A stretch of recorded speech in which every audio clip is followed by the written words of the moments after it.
Zewalondi waka ndi mwana wamwe.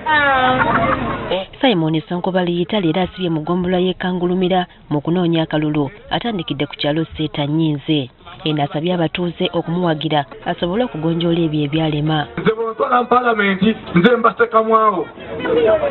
Nembaka amasale tegaliyo waffe. Tulima tuliko katale. Sonko era asuubiza bannakangulumira nga bw'agenda okutumbula ebyobulimi naddala ng'ayigga obutale mu bitundu eby'enjawulo. Akasente onaakafuna otya nga byolima tebiiko katale. Ate Fred Basekengo ono yaliko omubaka w'ekitundu kino ekya Ntyanjeru South mu Paalamenti naye asibye mu ggombolola y'e Nazigo ng'akuyiga abalonzi okumuwa obuwagizi addeyo mu Paalamenti amalirize by'atamala. Baseke bwe yajja amasannyalaze ne gakola ki? N'engasaka ne gajja.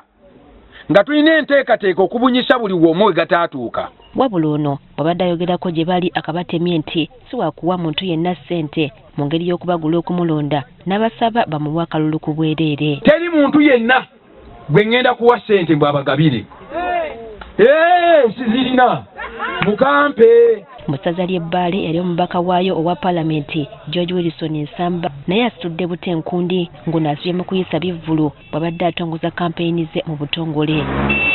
Kamaama agamba nti okuva lwe yava mu Paalamenti ebintu tebitambudde bulungi mu kitundu kino nga kano ke kadde abalonzi baddemu okumutuma atereeze.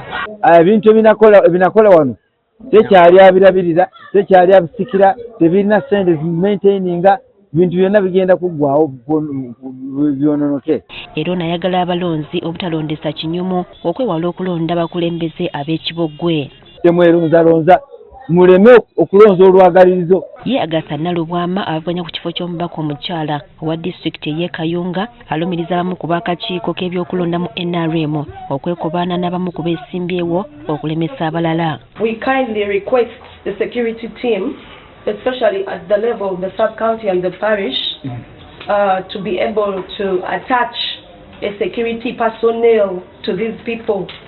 Ate ye Immaculate Namata avuganya ku kifo ky'obwa ssente bwa disitulikiti alaze okutya okuli mbakulira NRM e Kayunga olw'engeri gye baggyeewo akaddaala k'ebyobufuzi akawamu ng'ate basasula ensimbi zaabwe. Singa tubadde ne joint campaign where people come here and speak, there is no way you can abuse yourself.